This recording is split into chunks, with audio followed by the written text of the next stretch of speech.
Alrighty, guys, let's get cruising. So what we're going to do is we are going to solve these by factoring. So for this first one, this is a difference of squares. This is that special pattern that we talked about yesterday.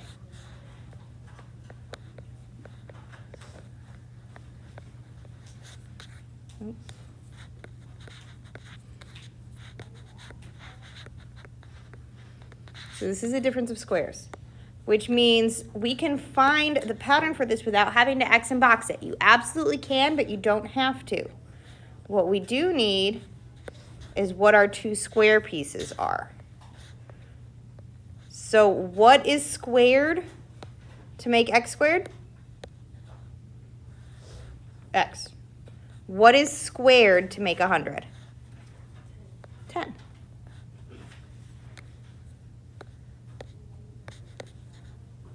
So that means we can hop straight into our factored pattern. It's still going to equal 0. Where we have the x in the front, we have the 10 in the back. One set gets a plus, one set gets a minus. With our difference of squares, use one of each sign.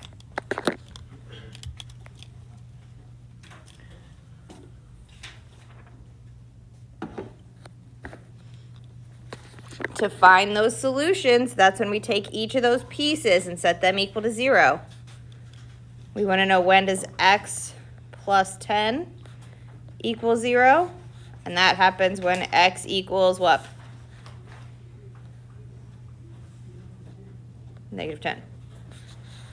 And x minus 10 equals 0. Solution there being when x is positive 10. So these are our two solutions for this first problem.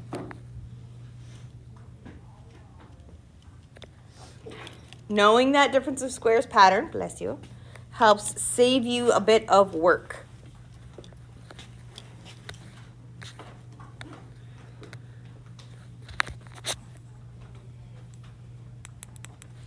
Our other option is to go through and just factor it like normal. That's what we're going to do on the right-hand one. We're going to X and box it.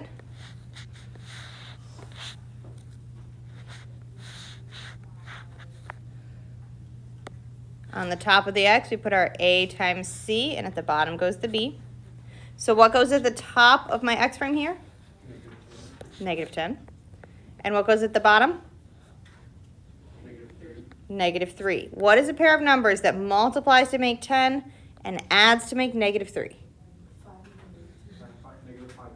Negative 5 and positive 2.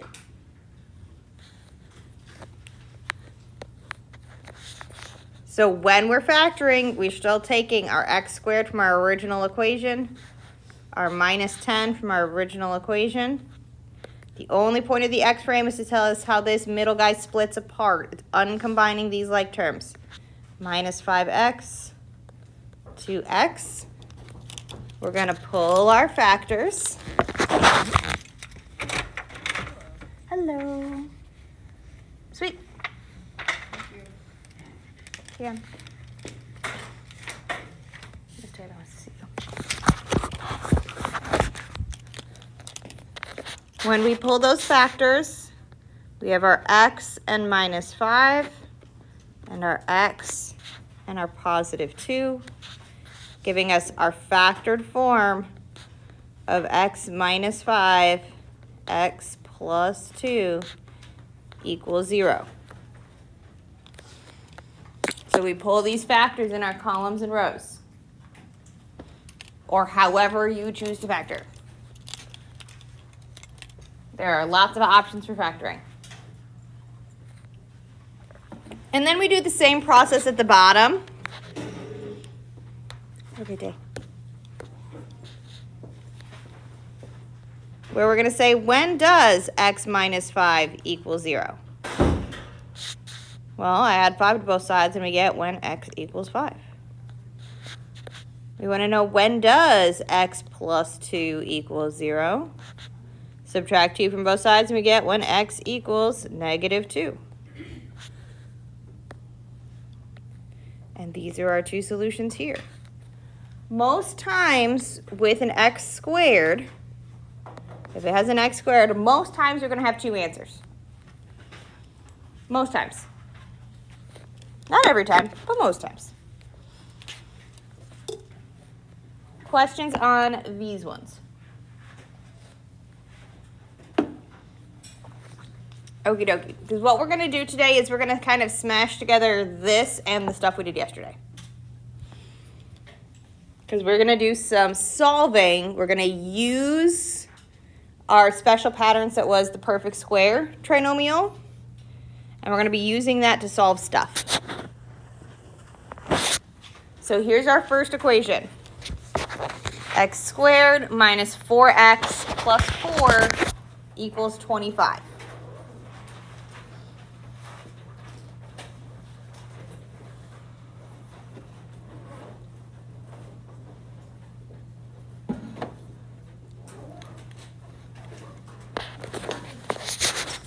And I'm not saying this is the only way we can go about solving it, but what we're going to do today, I think, is the fewest steps. So what we're going to notice up here is, if we remember the things we did yesterday, this piece is a perfect square trinomial. It's that perfect square where we have the x squared in the front and the a squared in the front and the b squared in the back and the guy in the middle. So this piece alone is my x. That term is being squared. This guy is the 2 squared. My middle term, that's my 2 times a times b, that guy. And so we can write this as a perfect square, where we have our x in the front, our 2 in the back, and both of them use this operation, like this.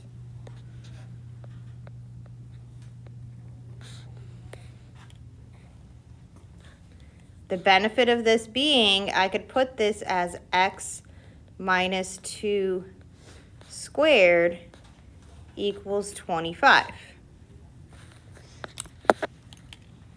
So this piece right here is what we did yesterday, where we factor this guy into our perfect square trinomial that gives us our x minus 2 squared.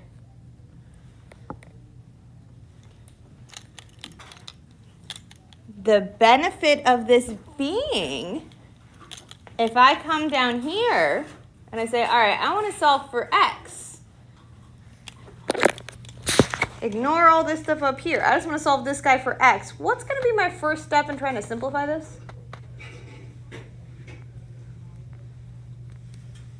If I wanted to solve this. Square root. I understand set it equal to 0 100%. And a lot of times that'll work. It would work here if we set it equal to 0, but we'd have to go all the way back to the top to do that. So I'm going to go ahead and square root both sides. That'll get rid of my square. It's going to give us x minus 2 equals, and when I square root something, we put plus or minus. And then the square root of 25 is 5. It's positive 5 or negative 5. And in fact, that's how we're going to solve it. I'm going to put it up here so we can see. X minus 2 either equals 5 or x minus 2 equals negative 5.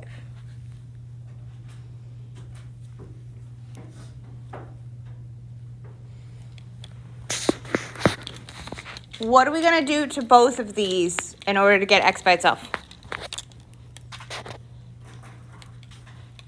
How do we get x by itself? We're going to add 2. Add 2. add 2. So we're going to have x equals 5 plus 2 gives us 7. And on this one, we're going to add 2, add 2. We'll get that x equals negative 5 plus 2 is negative 3.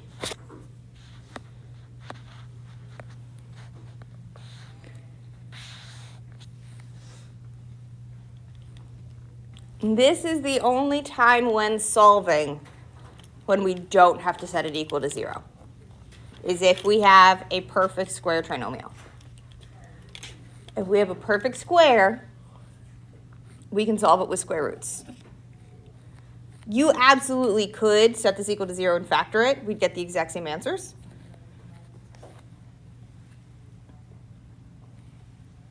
But there will be times when it doesn't actually come out nicely factored.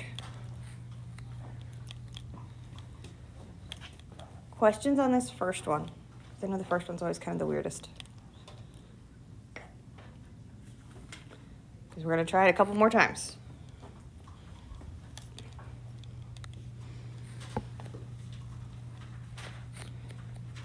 So this one's a very similar vibe.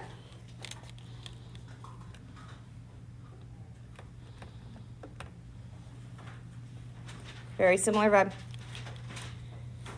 We're going to try and solve this using square roots. And I can see that this guy, I have an x squared in the front and a 144 in the back. This guy is a perfect square.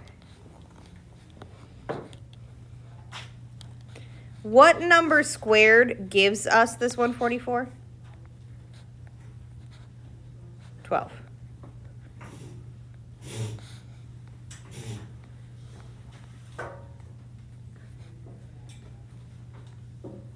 And again, we see that the middle term is 2 times the guy in the end and the guy in the front. So to be able to write this as our perfect square, we get our x in the front, 12 in the back, and then they both get this operation, so they're both getting a plus this time. They always are going to match.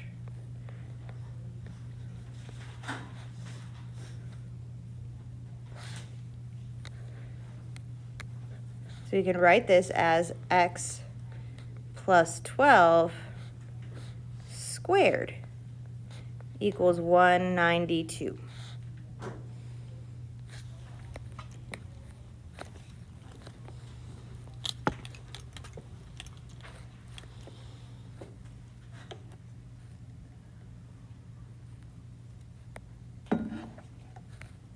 And we're going to try and solve this. I want to get x by itself. So what are we going to do to both sides to get my x by itself here? Square root it.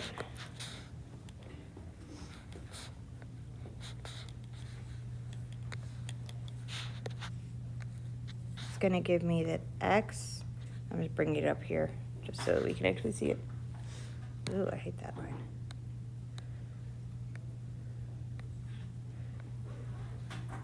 There we go. X plus 12 equals, what is the square root of 192? Is that one we know? It's not. 13 is actually 169. Is 192 a perfect square? Nope. Let's leave it as 192 for now. So plus or minus square root of 192. We are not always going to get pretty answers. This is not one that would work by factoring. We couldn't go have set it equal to 0 and factored it.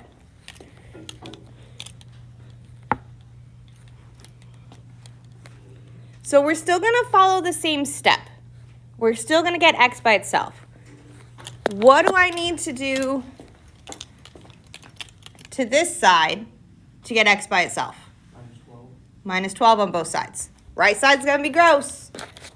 Left side's just going to say x, and we're good with that. X equals, after we minus 12 from both sides, negative 12. And we can just like smash them both on the same line. Plus or minus square root of 192. I am okay with that answer. A better answer would be to go through and simplify our radical, which I'm going to show you a shortcut for. Oop. If we go on our calculator, we can hit the green button and then the square root, 192. It'll simplify it for us. 8 square root of 3. We can do negative 12. That's not a 12. Plus the square root of 192. And it's going to give us a really gross sentence. If I want a decimal answer, we just hit these 2 arrows down at the bottom. We're not going to do a ton of times when we need a decimal answer right now. We'll do that more when we get into things like the quadratic formula, where we'll do a decimal answer. But this is the start of that. So when we get gross sentences like this, if you want decimals, we click these 2 arrows down here. But I am also 100%, we'll take this. Even better would be if we had x equals negative 12 plus or minus 8 square root of 3. This would be the bestest. That would be the best answer. Good answer for the negative 12 plus or minus square root of 192. Best answer, 8 square root of 3. And we can use our calculators to help us simplify. The yellow calculators are very good at the simplifying.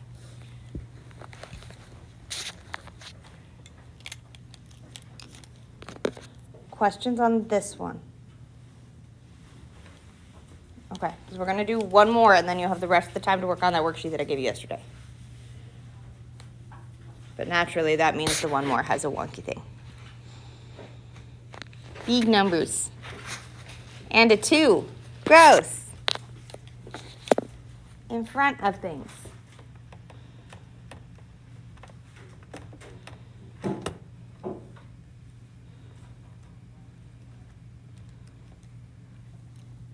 Okay, so right now, this doesn't look like a perfect square trinomial. 2x squared is not a perfect square.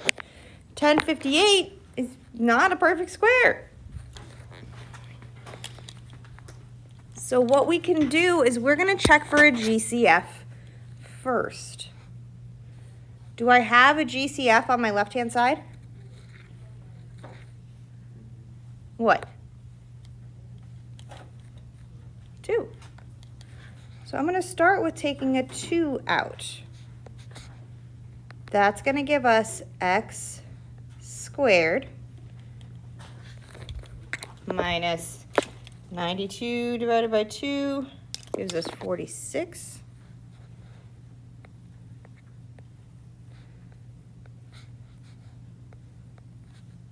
Plus 529.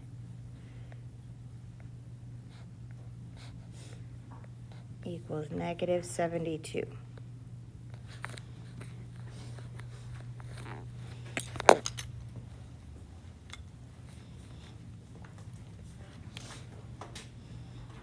So now this guy's a perfect square. Love that. Is this a perfect square? Is 529? Yeah, it is. When in doubt, type in the calculator. So let's see, square root 529. It is. It's perfect square 23. I will not expect you to come up with that off the top of your head. Check it in the calculator. So that means we are back to having a perfect square trinomial here. This piece is a perfect square. With our x squared in the front and our 23 squared in the back. So we can put this directly into our perfect square form. That 2 is still hanging out in front. We're going to have our x and our 23 And it's got to use this operation. So this time we have a minus sign here. Squared equals negative 72.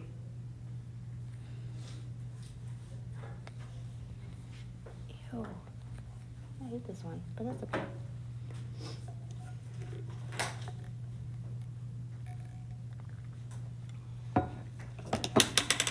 So the setup on this one is gross.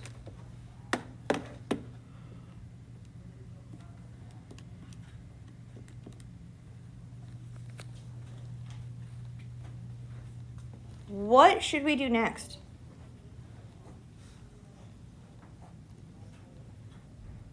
Are we ready to square root both sides? Divide by 2. We're going to need to divide by 2 first. So I deal with this guy before I deal with the square. So let's divide both sides by 2.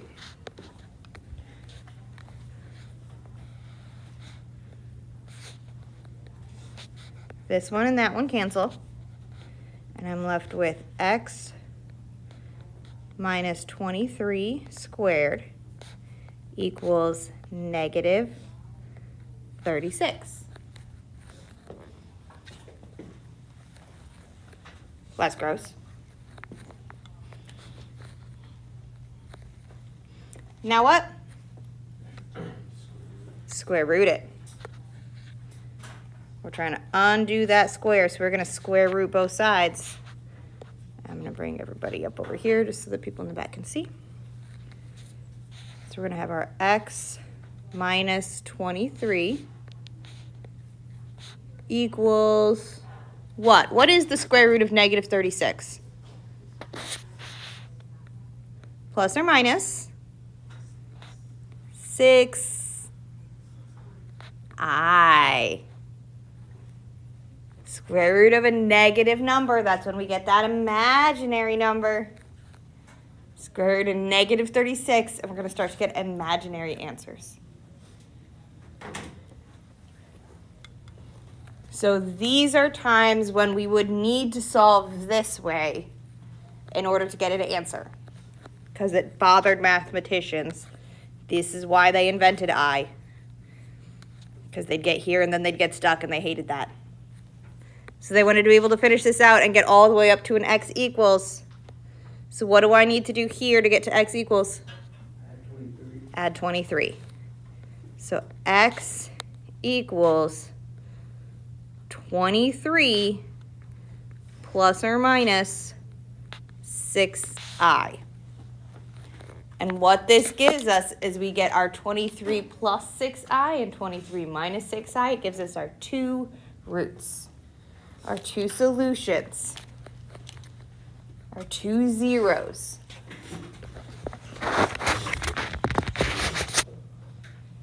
Okay, so solving with square roots, occasionally we can set them equal to 0 and factor it. The very first one we did would let us do that.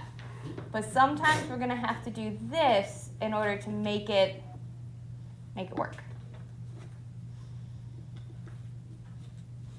Okay? So I know these are weird and I know they are awkward and I want you guys to have time to practice them. There are not tons on that worksheet that are gross. Let's see. In fact, most of them are nice. Most of them are even, I think, proper factoring.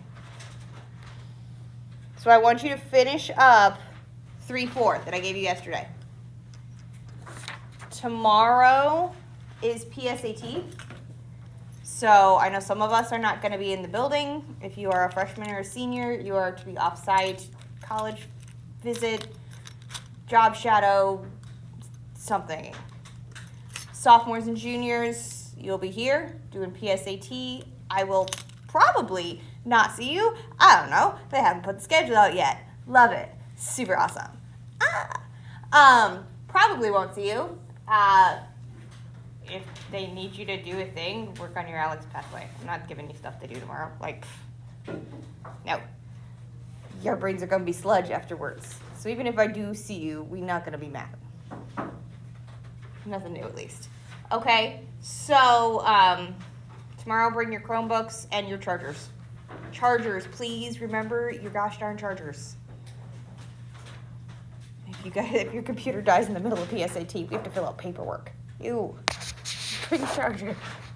All right. So you guys have the rest of today to work on 3-4. It is factoring, remembering how to factor. It is our special products. Okay? So work on that.